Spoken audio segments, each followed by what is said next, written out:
away we go. It is the BCJ podcast presented by the Holy Grail right here on BearcatJournal.com. I am, as always, Chad Brendel, joined on this show 99% of the time by none other than David Simone. David, how are we doing this evening? Hello. Dave, are you I'm there? Pretty good. How about yourself? Pretty good day. Left Kelly. She was in good spirits. She was, the transplant was today. She handled it pretty well. Everything is going good so far. The hard times are not, it generally takes like a week for all of this to like really hit her body. So by like Tuesday or Wednesday of next week, then that's when it gets tough. But thanks to everybody for thinking of us and wishing her well. And today went about as well as it could go. So am I choppy, Dave, or are you choppy? No, I think for some reason it's me, but this never happened before, so I'm not sure. No, you were perfectly fine like 30 seconds ago backstage, and then we went live, and all of a sudden you went choppy. Like my VPN made me re-sign in, so maybe it was that. Gotcha. The funny part from today, though, Dave, was she goes on a dietary restriction starting on Friday. Like in 2 days, tomorrow or whatever? Yeah, tomorrow. So today's only Wednesday. Wednesday. This whole the holidays on the weekend get me very screwed up. I don't know what day it is. I'm with you. So she's allowed to have I'm allowed to go buy her lunch like today and then I think tomorrow, hopefully. So she had her transplant and waited a couple hours and everything was good. So I'm like, what would you like me to go get? You thinking she would want something kind of flavor neutral? She's like, why don't you give me some Indian food? I'm like, all right, you're feeling good. If you want Indian food, I think you're feeling all right. So yeah. Went and got her some Indian food, and she crushed some Indian food and some naan and some jasmine rice, and so it was a good day. But yeah, how was your holidays? How was your Christmas? Christmas, good to great as usual. At the big Simone family Christmas Eve party. It was another very, very good time. So, Will had an enjoyable Christmas. He has started to be very, very competitive with the sports. We got some hockey goals, and every time he scores, he tells me to cry and that he won. So there doesn't seem to be very many participation trophies going to be handed out in the Simone household. That's fantastic. What the hell? But no, it was good. I'm enjoying the slightly warmer. I'm very much already in Bengals Bills mode. So I'm ready to go. For some reason, I can't. I can't tweet from the Facebook thing or from the YouTube channel. Oh, Aaron did. I know Aaron did. Well, Aaron tweeted from the Twitch link. The YouTube link is not letting me tweet it out.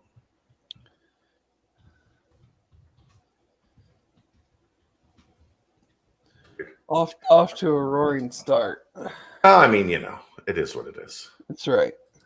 I haven't really been home to do any prep work.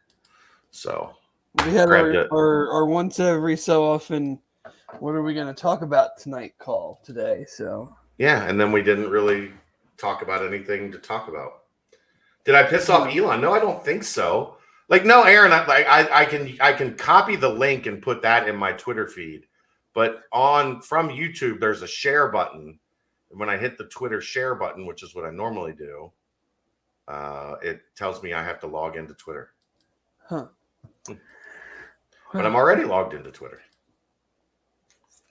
So Here we go. All right, let's do this. What did you come up with to talk about today, Dave? Nothing. What did you come up with? Nothing. All right. Thanks everybody for tuning in. We will we'll see you next week. I mean, it's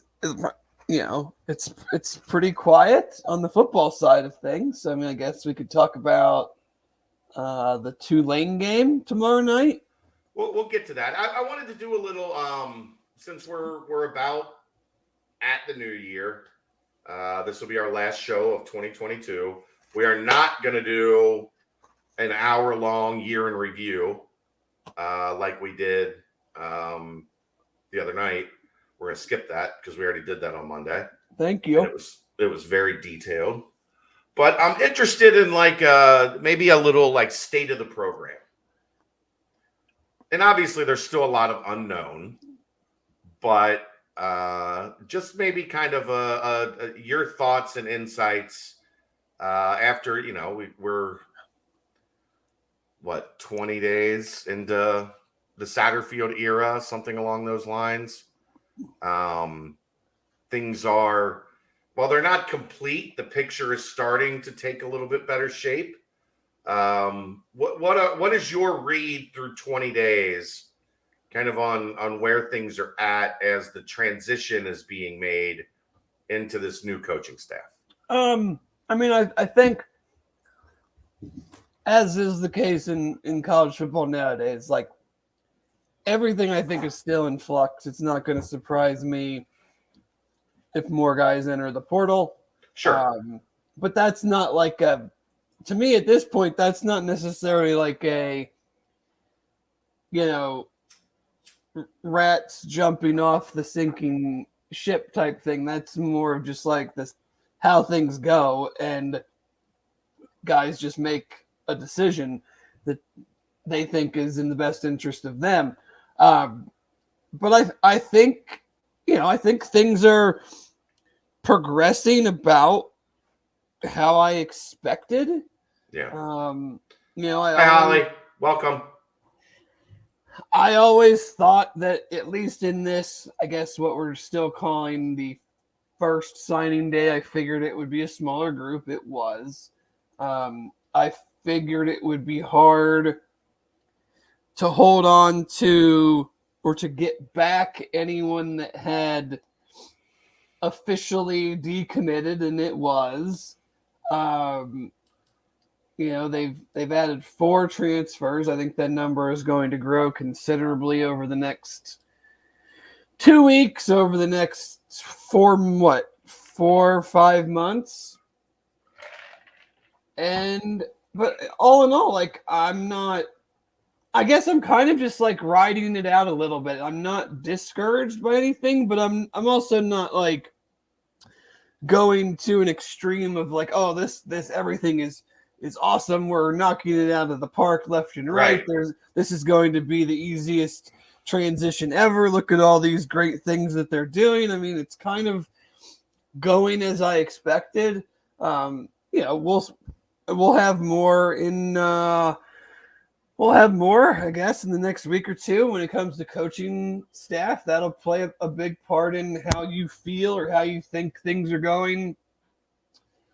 The visits next week for transfers, that'll have a give you a better feel for how things are going. I mean, I'm encouraged just from the fact of like, I do a lot of the behind the scenes digging on things, and they clearly know that they need to be incredibly active. They need to increase the talent level of the roster by adding older, more experienced players, and I see that happening every single day. Now, that doesn't mean that they're adding them every single day, but there has to be a starting point with these guys, and that keeps. I mean, they're going after guys that have already committed to other schools.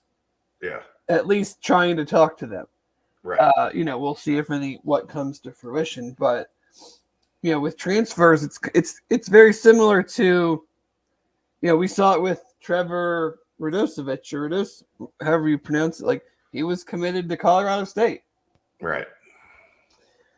So, we'll see. Never give up, never give in, Dave. No, that's right. we talked already about the likelihood of Zach Grant being added as a general manager from Ohio State today. The guy from On3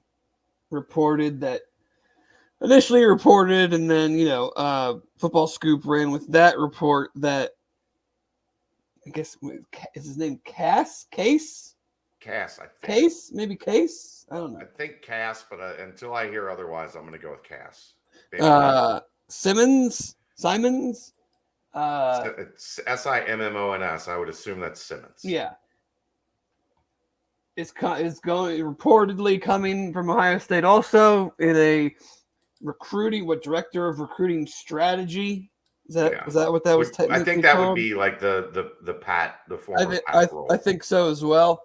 So he's obviously got some ties to Ohio State, but prior to that, he's got Stephen F. Austin on his resume, which for those that don't know is in Texas. And while we're not recruiting the same guys as Stephen F. Austin, I'm sure we're going to be going into the same high schools. So it will be good to have someone in that department who already knows, high school coaches in areas that we'll probably be trying to recruit in. And then we'll see if, I have no idea if there's going to be. That is also, he was the name we were kind of hinting at last week, that we thought there was another Ohio State guy that was going to be joining Mr. Grant down here as well. Yeah, but I mean, I don't know. I mean, it's kind of like I guess it's not an exciting answer, but it's just kind of how I envisioned things going. I think you've put it kind of where my brain is at too, though, Dave. Hi, Pickle. Good to see you. See, camera's on. Pickle's on. That's right. Pickle knows when things are happening. Do you sit in this spot often, or is it just like when you sit in this spot, you're podcasting, so she knows? Well, no, I work from this spot as well, so she's very familiar with me sitting here a lot of the day. Does she do this while you're working too? Oh yeah. Okay. So it's not she doesn't know she's on things. She just knows Daddy's here. Yep. And I might be able to get some attention if I sit in front of him. Gotcha. Yep. Jeff. Hello, Jeff. Good to see you. We didn't need you tonight. Thankfully, everything went well with Kelly today. After yesterday was a little. She's hit or miss, Dave. She scared us a couple times. Yesterday her oxygen dropped to 84. Her blood pressure dropped down to like 90 over 50, and her temperature dropped to 94 degrees. So she tried to scare the crap out of us yesterday. So this was almost you and Aaron, or you and Jeff, or Jeff and Aaron. She's just chilling. Yeah. She was chilling with 4 giant blankets over top of her and a blanket on her head. I wish they had taken a picture of her with the blanket on her head. But hello, Jeff. Ivan, we'll get to in a little bit. Lighter, thanks for checking in. Appreciate the kind words. I think the thing is, there's nothing to be like over the moon at this point. There's nothing to be alarmed at this point. Like I think it's happening on a level, on a path that's been about as expected. In terms of like, nothing has been crazy good. Nothing has been overly concerning. I mean, I think that's the fair assessment of it. Things have just been kind of happening how a coaching change happens on a steady incline, and there's nothing that's like, oh man, there's big trouble here, or oh man, like, wow, I can't believe they did that. You know what I mean? Right. They're putting the pieces together. I know we all want them to be already put together, but it's not how things work. I mean, assistant coaches are going to continue to be hired across the country for the next month, and honestly, for probably the next 2 months, because we always see the NFL does a little bit of shaking up to the college game, whether it's a head coach leaving, cough, cough, Jim Harbaugh, or, assistant coaches taking jobs that cause a little bit of movement. The assistant coach carousel runs very, very much past the end of the season. So, they've got the majority of the coaches in place. They might even have the other coaches, ready to go. They're just keeping it quiet or, whatever. So, and I don't know that this to be true, so everybody calm down. Or the other coaches are in bowl games still. Yeah. Like there's certain reasons why things might not be public that could be.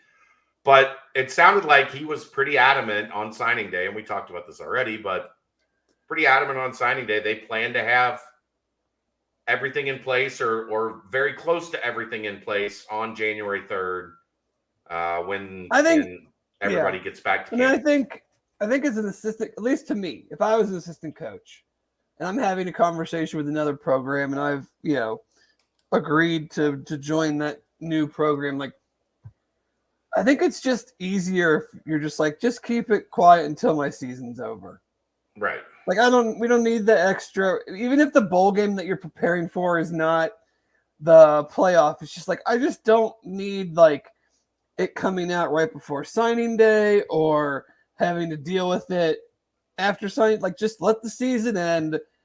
Everybody go, like, especially now, these bowl games that are happening now, the kids are going to go right from the bowl game home. Not back to campus, home. Right. So it's like, it just makes it easier. Everybody just goes their own way after the bowl game, and you can then go move on to your next job. Yeah. Prefacing statements with, so everybody calm down. I mean, our job is generally centered around Natalie in one way or another, telling everybody to calm down. Either when everybody's too high or when everybody's too low. Someone has to be the pragmatic, level-headed ones around here. To keep things on the even keel. Let's not get out over our skis. Let's not tumble down the hill because we were looking at our phone while we were skiing.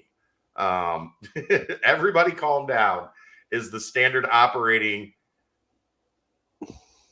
Our job is centered around Natalie. I don't get paid. I don't get paid enough for that. Right. I don't either. Jeff, I heard it. I just think it's kind of operating about on the timeline. And this is the thing, right, Dave? About on the timeline you would expect from a guy that's been a head coach for a long time, that has coached at the Power 5 level, that has won, a lot of games to this point. Maybe not as many as he would have totally wanted at Louisville, but that's a chapter that has been closed for him. I think you're just seeing things the blocks are being placed in a timely, adequate fashion. And then we'll see whether they're good blocks or they're bad blocks. Yeah, I mean, you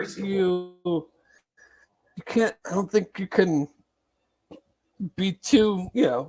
Again, it's very beginning. We've never even met these guys. They're not even technically like on staff yet. But like, if you're looking at it just from the coach, the Louisville coaches, and then keeping Carey. We haven't confirmed this. No one's initially confirmed this. It seems like Walt will stay. There are guys tweeting out offers tagging Walt. Right. That is a pretty clear indication of where things are headed with Walt and where he will be coaching next year, I would think. So you've kept a lifelong Cincinnati and then an important member of the community and the university and the football team on staff, and you've kept a young up and coming coach who is an alum, and we feel like that's important. And then you've brought over some of your key guys from your previous staff, and then you've added or what we think is you've added 3 guys from, whether people want to admit it or not, like one of the 2 or 3 premier programs in the country, year in off-fieldish roles. But I mean, anybody that knows anything about recruiting / player personnel knows that, like, if you've been working for Mark Pantoni and he has nice things to say about you, then you should feel good about that person coming on to your program. And if you've worked for Mickey Marotti and worked with Brady Collins, you should feel good about that person coming on to your program. Well, it didn't work. He didn't work with Brady Collins. He didn't work. They didn't cross over at OSU. No, he is. If this comes to fruition, he will have replaced Brady at Mississippi State when Brady left Mississippi State to go back to Ohio State. He replaced him there, and then when Brady left Ohio State to come to Cincinnati, he replaced him at Ohio State. So they've never actually, I don't believe, crossed paths, but he has been the guy that replaced Brady each of the last 3 times that Brady has gone somewhere new. So I got you. So either way, though, I mean, you're coming from a program like, again, I mean, we can not like them, and we could not. I'm, at the front of the line and really not like their fans and different things, but like, I mean, they're damn good. They haven't had a losing season, and God, I mean, I couldn't tell you. I mean, 60, 70 years, 80 years. Luke Fickell. Oh, wow. I mean, that's a bowl game. Doesn't count. They were 6-7. They had a losing season. I know. That's true. One time. But you get my point. I know. So, like, I could not pass that. Like, I know. You threw that one up. In that aspect of things, though, like,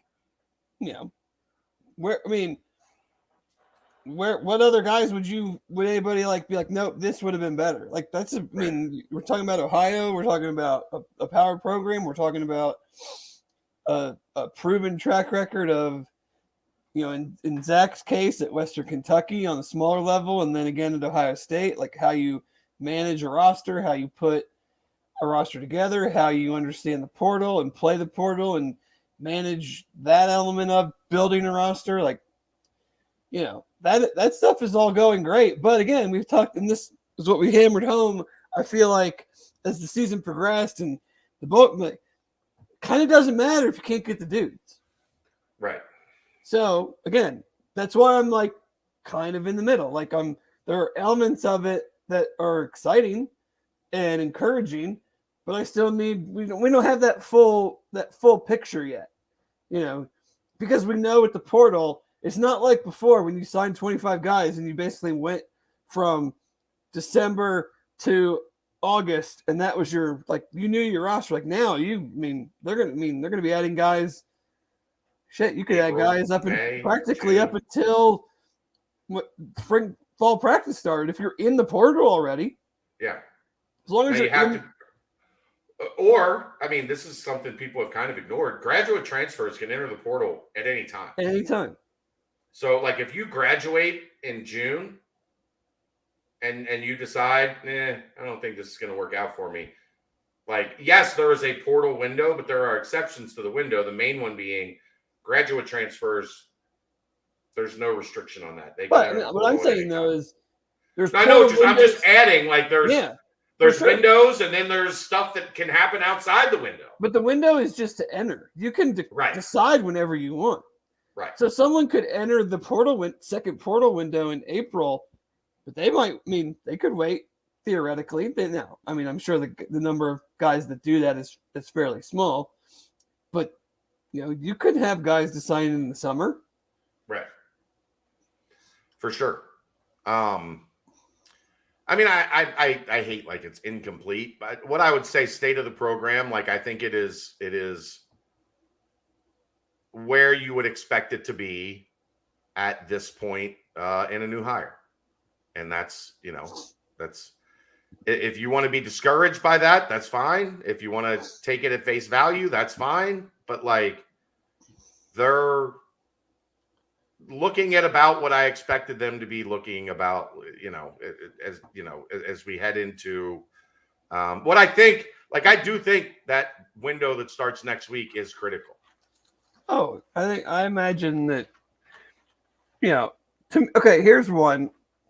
If they don't have I'm not going to put an exact number on it, but if the number, whatever the number is that ends up visiting, if it's smaller than whatever my mind tells me it should be, I don't know what then that would be something that I would be a little concerned about. Yeah, I think we need to be a little careful there because I still am trying to get a gauge on where things are at in regard to the 85. Right. As you go into this window. Now, again, it always works out and you could take but I think there is we have this many spots to work with that they know right now that we don't. But they are offering more guys. And a lot of the guys, not a lot, but some of the guys that they offered previously still haven't decided. So you would think that some of those and these new guys that they've been offering, possibility of adding those, but it'll just be interesting. Like if they have, if there's two guys visiting next week, that would be a concern. I'm going to be worried a little bit because there's more than 2 spots to fill. Right. Like you would think 4, 5, 6, somewhere in that. Yeah. Somewhere in that window would be, and guys that you think you're going to land because I'm going to be interested to see how much of this is guys are going to try to squeeze in 2 and 3 visits between the 4th and the 8th. Because that's all that this window is open is 4 to 8. So Thursday to Sunday. Be enrolled by the 9th? Well, classes start on the 9th, and then there is typically usually 2 weeks? A 10 business day window where you can enroll and start classes and still be on track academically. Yeah, because I remember you could always drop a class within the first couple of weeks and it not count against you. So imagine it's the same thing if you could add a class and still get in. I mean, how are you still eating those things? That's like the 12th one that you've had. Because it's empty now. my mom and her friend, she'll probably listen to this and text me, but these little Italian pizzelles. They have these super old irons and they only make 2 at a time. Okay. So they do chocolate ones and I guess they're not vanilla. They have anise seeds in them. So it's just 2 ladies making 2 at a time and they do it all day. So they probably make, I don't know, 500 to 1,000 of these things. Wow. For Christmas. And they keep them in these big boxes and drink a bunch of wine all day. And so I get a bag full of each kind after Christmas and I was amazed that you hadn't run out of them yet because you've been eating them for 45 minutes. Mm-hmm. They look delicious because you have not it's been one after another. Well, I'm out of the chocolate ones now, so polish those off. So I mean, I think this is going to be a good barometer. Hopefully by next Wednesday. I don't even know when basketball plays next week. I think too, looking at positions, if they don't have 3 or 4 receivers visiting / jumping in, then you're going to be okay, what are we supposed to do for next year? Because they're not all of a sudden going to have a lot of opportunities to add receivers. I would say same thing with offensive line, same thing with defensive backs. I think those are kind of the 3. Now, of course, there's going to be some other guys maybe sprinkled in there, but those are the 3 positions I'm looking at. Yeah. Let's make an executive decision for next week, Dave. Okay, what's that? Next week we have a game on Wednesday. Uh-huh. But it's a 9:00 home game against East Carolina. Which you're going to You can't attend, right? Because of. I'm out for a couple weeks at least. So, would you like to do this during the game? Is that what you're saying? No, I was wondering if we could theoretically we could start at 7 and just roll up towards the game, Yeah. or we could just bump to Thursday. We'll figure it out. The only thing I worry, if it was a road game, I would be much more inclined to do it Wednesday and do like a pregame show. The fact that it's a home game makes me think there's going to be a lot of people that'll be there that normally watch. And then you have a podcast that we did before a game that people probably aren't going to be as inclined to listen to afterwards because the game happened. You mean they're not going to want to hear my takes on what to expect from East Carolina? Probably not. Good, because neither would I. I think East Carolina's in a barn burner with Wichita State or somebody right now, maybe. Sure. Yeah, sure. Tulane, I don't know. No, this week is Thursday night, right? Natalie? They play tomorrow night. There's a game. Yeah. Oh, you're right. No, you're right. I clicked on the wrong thing. You're right. You're right. You're right. You got me. Wichita State in Wichita is next Thursday at 9 p.m. These 9 p.m. weekday games are bullshit. 3 in a row.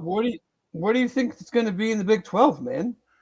I'm fine with it in the Big 12 because I want to watch the game. Right? I'm okay with that. Temple. You're just saying because it's against these teams, you're mad. Tulane, Wichita State, and East Carolina, 9 p.m. tip-offs. They all are? Yeah, that's what I'm saying. The next 3 weeknight games are 9 o'clock tip-offs. I am not fired There it is, up. right there on your screen. Oh, no. Okay, yeah, January 11th. Yeah. Scroll down, Aaron. What's the week after that? Okay, finally a 7. And then, okay, that's fine. But 3 in a row. I mean, if I were you, I wouldn't mind it if it's the road game. I wouldn't want the 9 o'clock home games. Yeah, I can't go to home games right now, so it's like a road game to me anyway. Let's go ahead and do you want to do your new gambling segment? Sure. Well, right now, it's not gambling yet. It's units. It's units. Yeah, units. So here's the thing. I'm sure, as most of you that are here know, we have partnered with Betfred Sports. We are going to be the official UC conduit through Betfred Sports as sports gaming begins in Ohio here on January 1st. There is your link. Get the Betfred app on my phone. There's the link to join.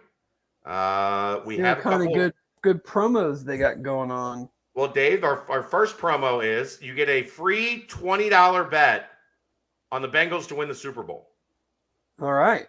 That comes automatically when you sign up through our link that I just posted in the chat. They have another offer that starts on January 1st that includes up to $1,111 in bonus bets for pre-registering. And then you get a chance to win tickets to the Bengals, merch, free bets. A promo code? No, you just need our link. Oh, okay. You said to sign up through the link? The specific Bearcat Journal link is your promo code. And then you get an invite to their New Year's Day betting party at the Fowling Warehouse. All right. If you are so inclined to join. No, Jeffrey, you cannot be Chad at home games until further notice. Sorry. Nobody wants that, Jeffrey. You don't want that. Is it fouling or is it foaling? Fouling. Like bowling. Yeah. It's kind of like how Chad forever said eco friendly. Eco, yeah. I still do it. I just see ECO and it's eco. Well played, Echo. Dave. Yeah. I can't help it. My brain works however my brain works. But our segment during the BCJ podcast to promote our friends at Betfred, the new partner of Bearcat Journal. I think I want to keep it simple. Okay. I think I want to call it Dave Bets. Dave Bets. Yeah. Like Betfred. Simone's Selections. But Bet Dave. How about Bet Dave? Bet Dave. Dave Bets. I think that's what I want to call our sports entertainment segment. All right. What am I picking? You're picking. I think we start with bowl games. Okay. Between now and our next show. All right. Well, so that's either between Wednesday. now and It'll be Wednesday because next week is the Thursday game. So that's like all the good games. We'll also know fairly quickly if we need to call this segment Fade Dave. That's actually every bowl game left is between now and our next show. Not really. Yeah, the last bowl games are on Monday the 2nd. Oh, wow. They don't have those straggling, like, no, January the Birmingham 5th. Bowl is not January 4th anymore. It was today. Wow. I don't like that. Why'd we get rid of that? I don't know. I don't either. Because they're smart. There's no reason to have even these other games shouldn't be after the playoff. I mean, obviously the national championship is after our next show, but right, fair. I'm trying to see. I just want Betfred lines. Where do I find the Betfred lines? I'm just looking at lines on what Yahoo has up. Okay. Well, we need to get better on that as we develop this segment. There's no January 1st games this year because the NFL is playing on January 1st, and college football knows. They know. I think the NBA got the hit on Yeah. Christmas Day. Did you see those ratings? No, I didn't, but I can only imagine. Oh my God. Just who watched the NBA? Like, who's going to watch the NBA over the NFL? Nobody. The highest rated of the 5 NBA games, I think, got like a 6. Ooh. The terrible Bucks Cardinals game got a 17. Hold on a second. All right. I had to tell the dogs. I had to put them in their place. All right. Let's go. We haven't started the Tax Act Texas Bowl. Do you have an opinion on Texas Tech Ole Miss? Do you have an opinion on that one? Lane Kiffin, Ole Miss, -4. Take the Are we Reds. going to do all of these, or are you just going to pick your favorites? No, let's do them all. Okay. Get I out have your no pens and your favorites. I don't know who.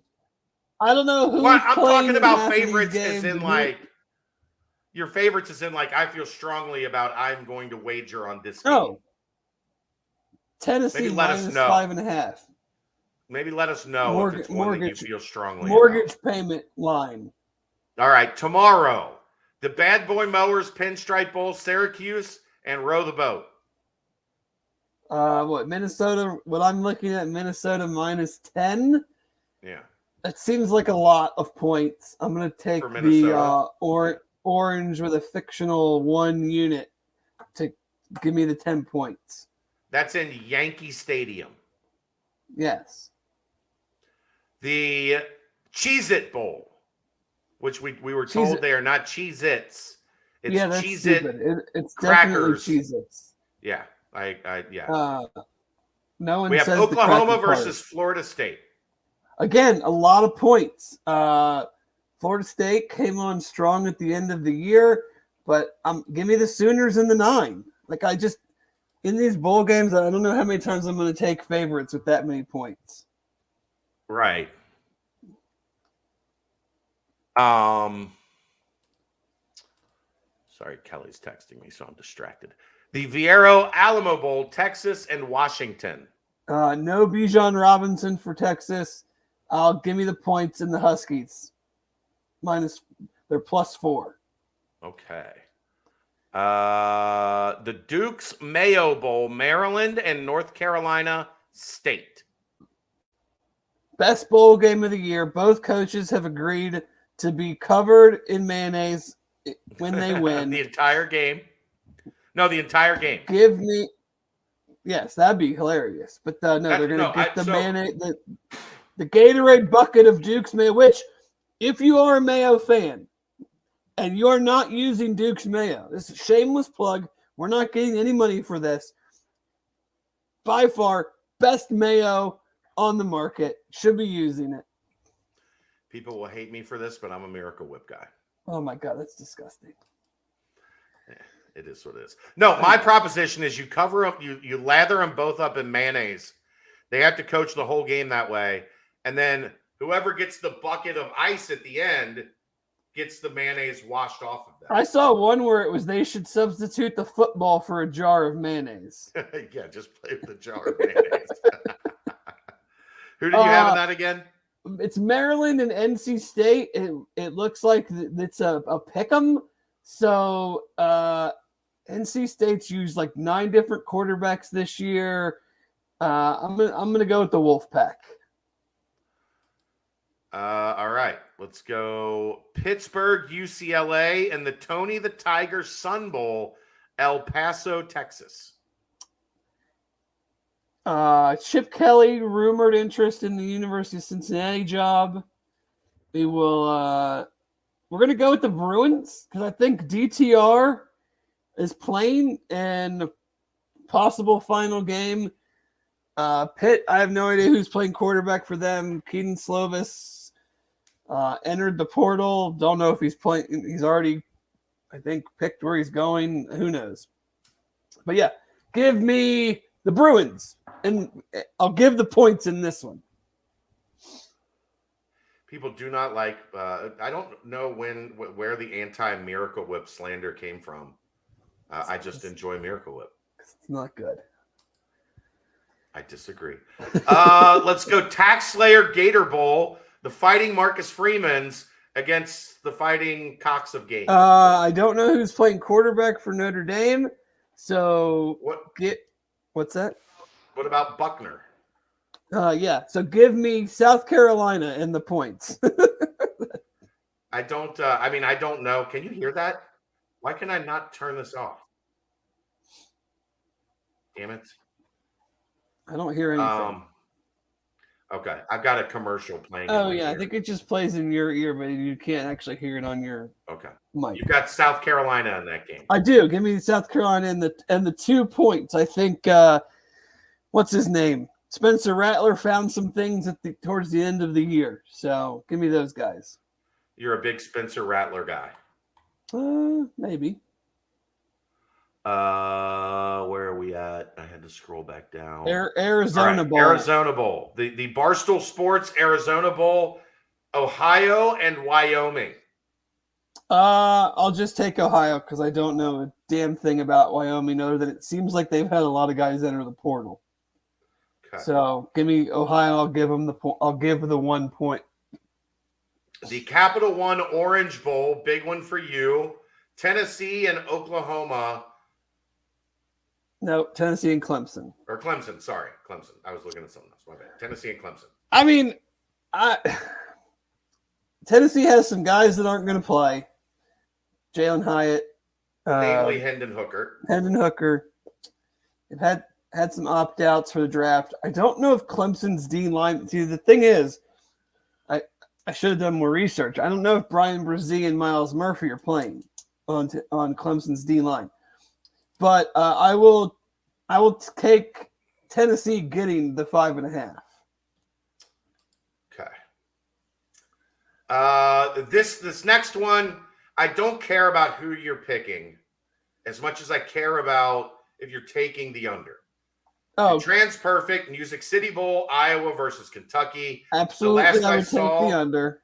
It was what, 31 and a half? It's 31. Lowest, the lowest over-under in like 30 years or something crazy? Yeah, I think you have Iowa's third-string quarterback versus Kentucky's second-string quarterback.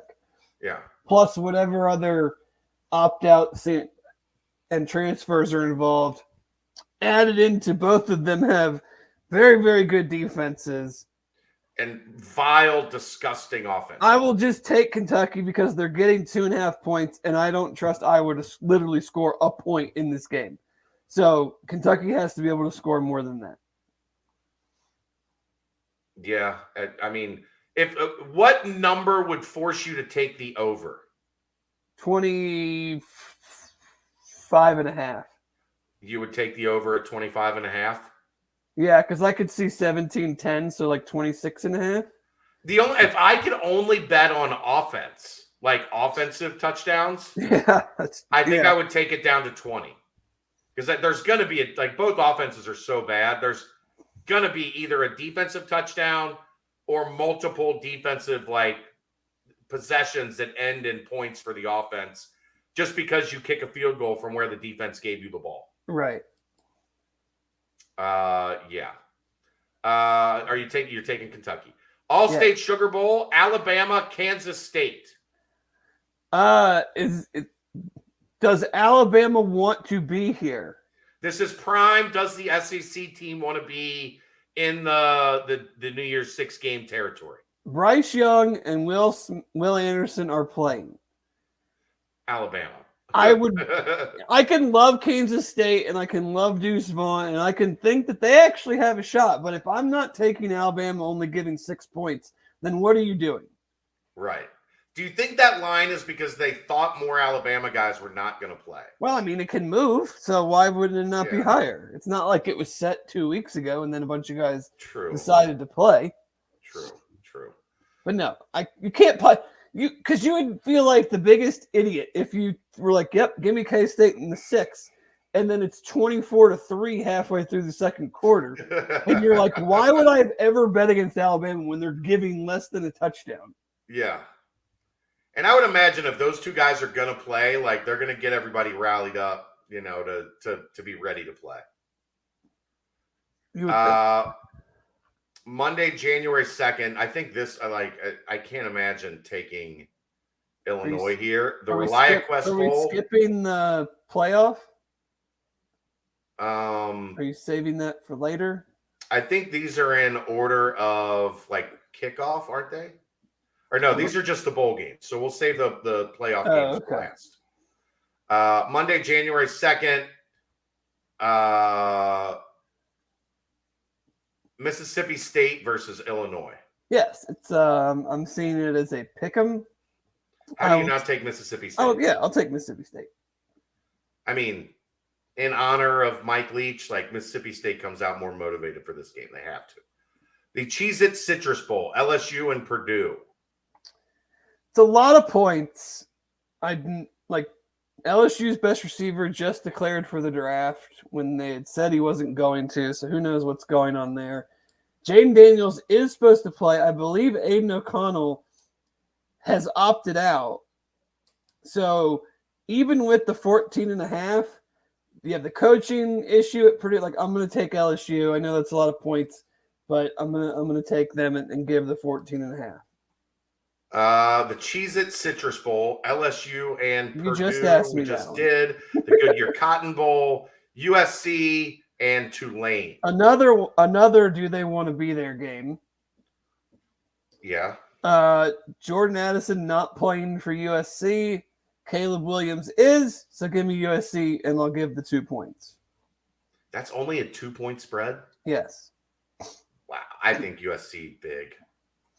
I mean, their defense stinks. Their defense does stink. Have major problems with Tajay Spears and what Tulane tries to do offensively.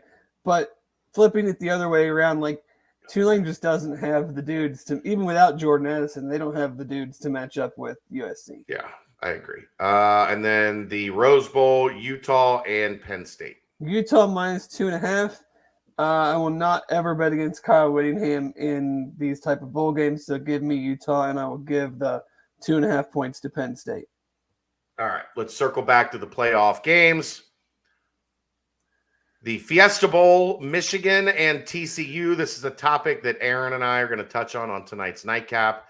If you've paid attention to the media availability for Michigan this week, everyone at Michigan claims that they didn't take their semifinal appearance last year very seriously.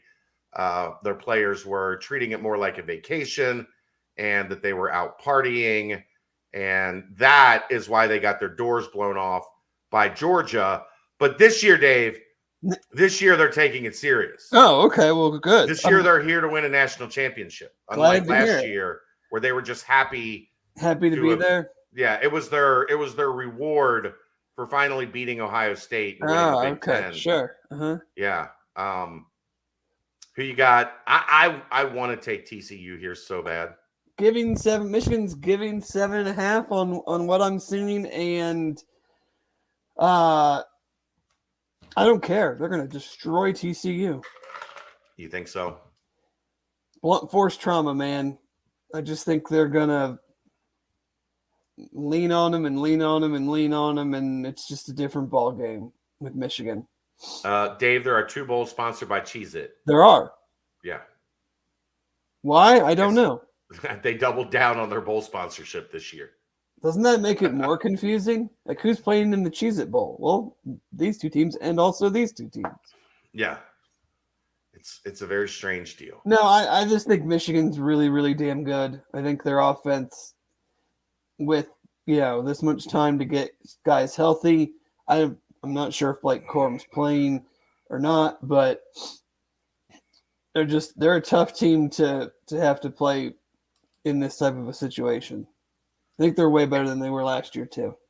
And then the Chick-fil-A Peach Bowl, number 1 Georgia, number 4 Ohio State. Here is I think Ohio State can win this game. I don't. You don't? No.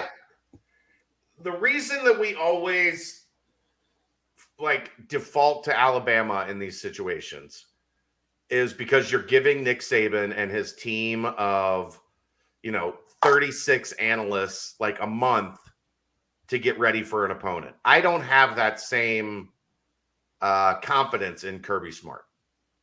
I just look at their players and their rush defense. If there's anybody that's got is good players on a level, yeah, maybe they're not as well offensively, but Ohio State's defense is not going to be able to stop Georgia's offense. I think we might see. I don't know. I'm not going to take Ohio State. Trayvon Henderson. Georgia has the number 1 rush defense in the country. Trayvon Henderson is not playing. Mayan Williams, according to Ryan Day, is going to play, but didn't practice today. So that who knows what that's all about. Ohio State will not be able to run the ball against them. Maybe they just say screw it and don't run the ball. Oh, that's a good idea to let Jalen Carter just rush up your center's ass the whole game. Great idea. No, I don't think they have a shot in hell to keep this game close. You think it's a blowout? Blowout. And then we'll get to what you think of the national championship game next week.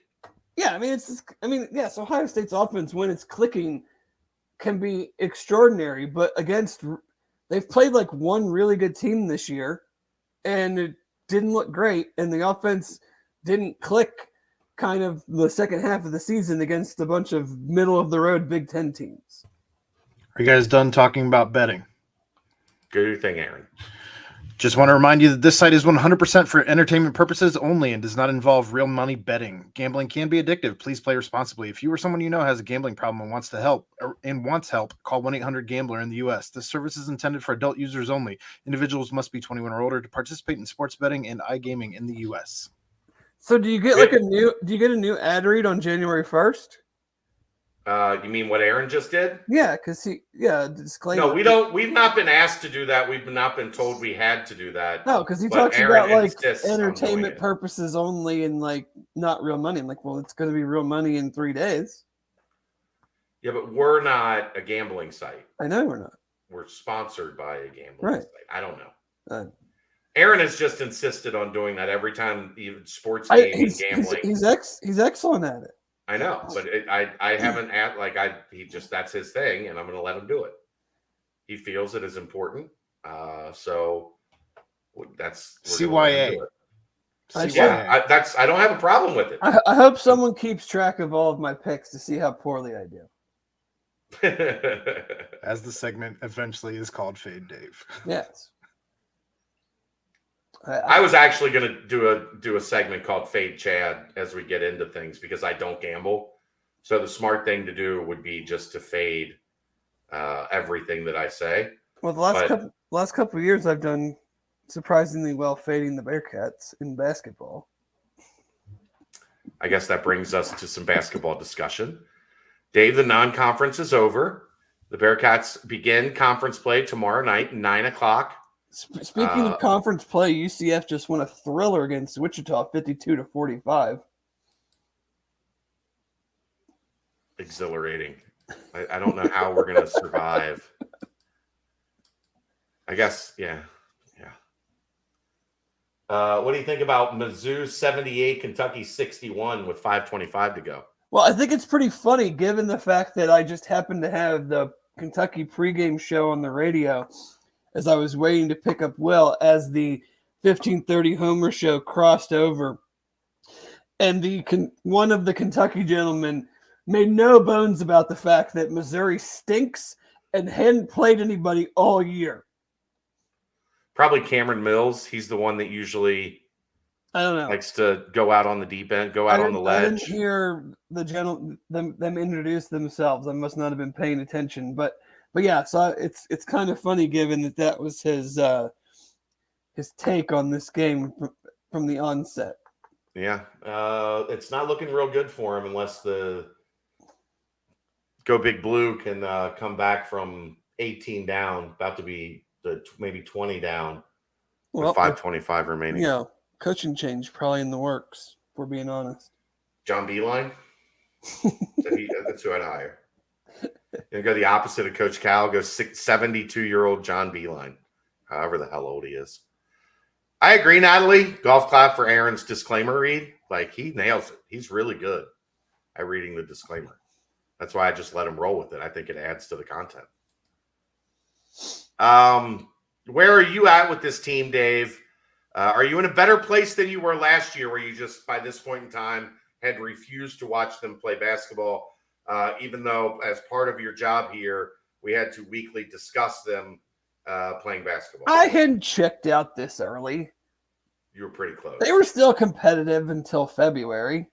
Yeah, but you just didn't enjoy watching them, even though they were competitive. No, I'm feeling a bit better, but as I said last week, I kind of just don't know if this team's good or not. So that didn't change based on the game most recent. No, I think that's the hardest part about this team is we haven't seen them really against anyone that looks like the teams that they're about to spend 2.5 months playing. They've played teams that Houston is like the teams they played in Maui. And everybody else is unlike anybody else that they're going to play. So we haven't seen what this team looks like against what essentially right now are their peers. So if you haven't seen a team play against its peer group or teams in that 75 to 150 range in KenPom, how exactly can you feel overly confident one way or the other in what they're going to look like as they go through that 2.5 month stretch? I mean, you can't. I mean, you can be optimistic, but what are you basing that on? Right. You're only basing it on the good outings against inferior competition and totally dismissing the other outings against equal to or better competition. That's the problem, Dave. They haven't played anybody equal to the league. Because it was either top 30 or bottom 200. To them, not the rest of the league, to equal to or better than them, I guess I should say. I think a lot of it, and this isn't rocket science, a lot of it comes down to defense and rebounding. If this team can play decent defense, I don't even think they have to get to the level where they're good defensively. Based on the improvements we've seen in how they've played offensively, and that includes Arizona and Xavier. Louisville doesn't really count, obviously. I guess this is a question, though, for our super stat guys that I'm wondering. I don't know if any of them are here. The teams that they've lost to are all pretty outside of Northern. Like Yeah. those are good offensive teams just in general, right? Yeah. So who are the teams that they've beaten that are not good, like that are not good offensive teams, but still had good offensive games? You know what I'm saying? Like where you could say like their defense is a problem, because that's what I'm wondering is like, are they playing teams that are just not good on offense? So it doesn't really necessarily matter how good or bad they are on defense. Yeah, I mean, I think Does that make sense? No, I know what you're getting at. I think Because like we know they're not a great defensive team, but Arizona's a great offensive team. Ohio State's a really good offensive team. Xavier's a really good offensive team. Like, who are the teams that are not good on offense that had much better than their average or much better than their other games' offensive numbers, even if it wasn't scoring wise, because UC won, but like who is more efficient, who shot a higher percentage considerably than what they normally do? That would tell me like, okay, this is a defensive issue and not that. What if all these other teams just stink on offense? I don't know the specific numbers. What I do know is and I've seen it happening less lately, is that oftentimes there was, especially at the beginning of the season, it didn't matter who they played. There just wasn't much resistance. Right.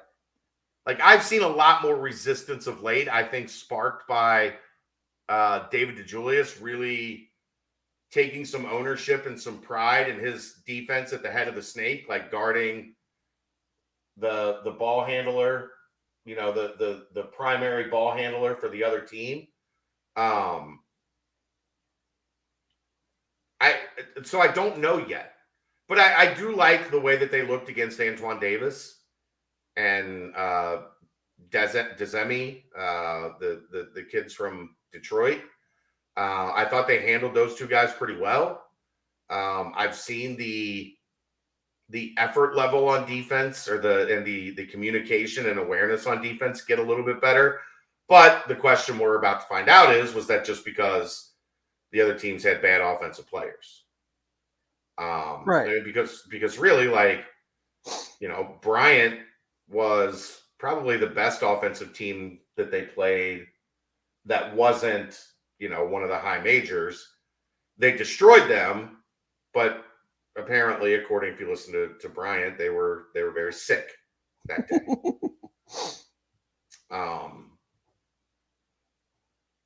So I don't have an answer, honestly, yet. And that puts us in a weird spot with this team, because, you know, I guess, you know, the best thing we have at this point is to look at Ken Pom. Oh my God. Did Kansas score again? Yeah. They're a 2-pointer away from tying it up with under a minute to go. Oh my. Not going well for Sam Pittman at the moment. Thanks for the heads up, Jeff. I was watching Kentucky get curb stomped, and I had turned away because I thought this was a blowout. It turns out this one's close, and the Kentucky game's a blowout. So there's a lot of unknown. Like I feel good about kind of where this is headed offensively. I feel at least mildly optimistic that they're improving defensively, but, you know, like you've got and it's tied. 41 seconds to go. You've got you know, they're facing a matchup zone team tomorrow night in Tulane. And last time they faced a matchup zone team, we saw them score 11 points in the second half of a game we will never speak of again. So there are still a lot of unanswered questions, but Ken Pom has them, 10-8 in conference? I think 10-8 would be a disappointment, don't you? In this league, yeah. I mean, that means we're losing more than a handful of games to teams that we don't think are very good. Yeah. It basically means, like, you know, you lose to Memphis and Houston at home, you win 7 home games, but then you go, 3-6 on the road? 3-6 on the road. That doesn't feel great. I'm not saying that that's a a bad prediction. No, I mean it's Ken Pom is usually.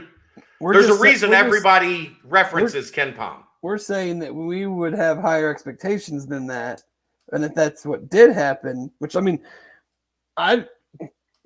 granted they've only played one true road game.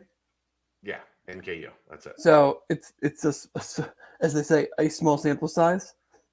Yes, but why do you think? But the small sample size. Is that right? Not great, Bob. Why do you think they'll win any road game? Right.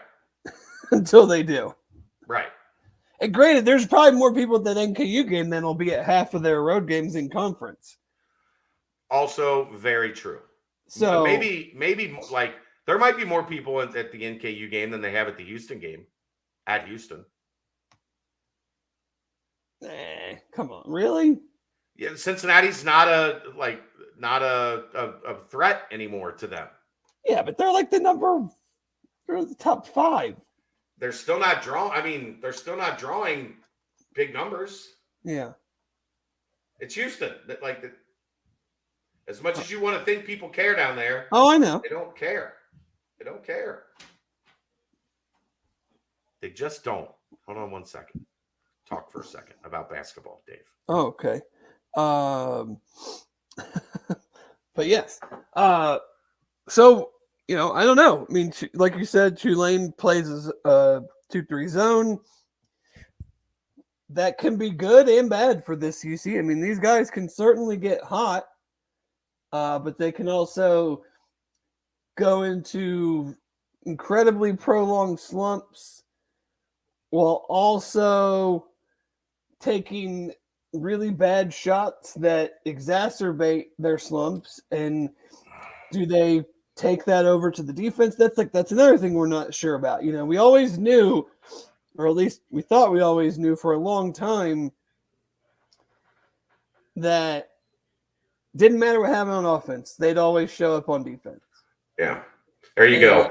Good job, Jeffrey. Thanks, Jeff.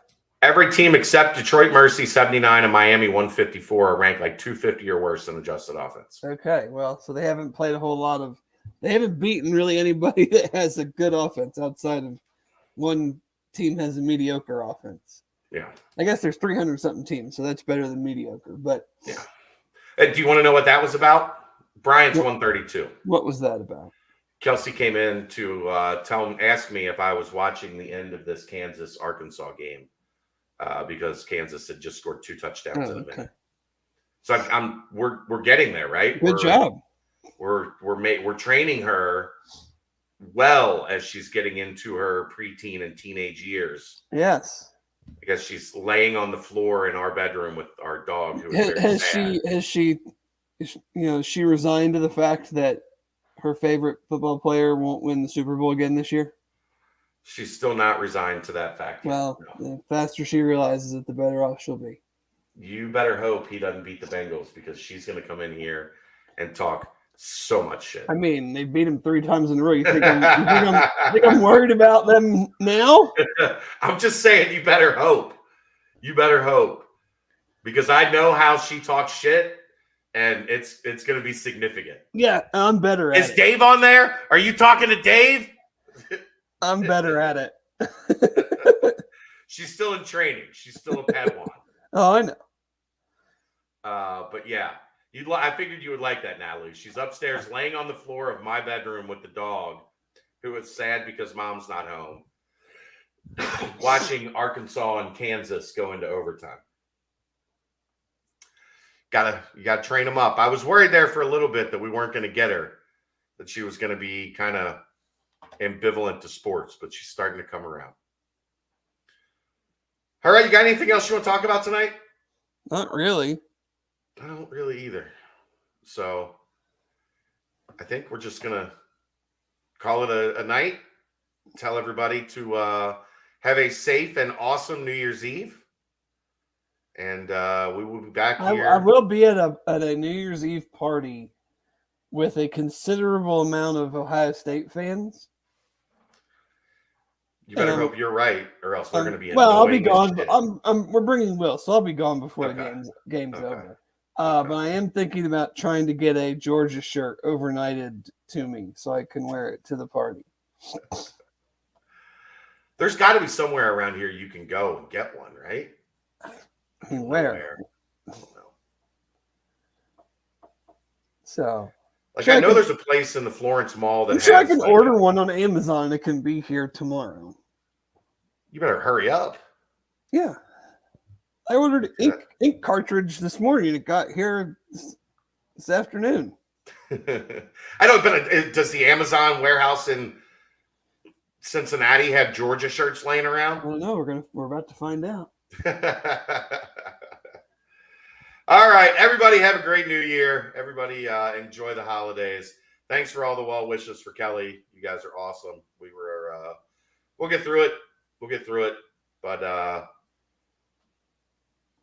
oh yeah, she missed the finale, but thanks to the Bearcat Brunch, Jeff and Dave are both here. So yeah, you're welcome. Thanks for always being on, Natalie. We appreciate it. You didn't miss much either on the finale. Jeff says order the full Georgia tracksuit. Just gonna get the dog head and everything. We'll see you guys next week. He's Dave Simone. I'm Chad Brendel, executive producer extraordinaire Aaron Smith. This is the BCJ podcast presented by the Holy Grail right here on BearcatJournal.com.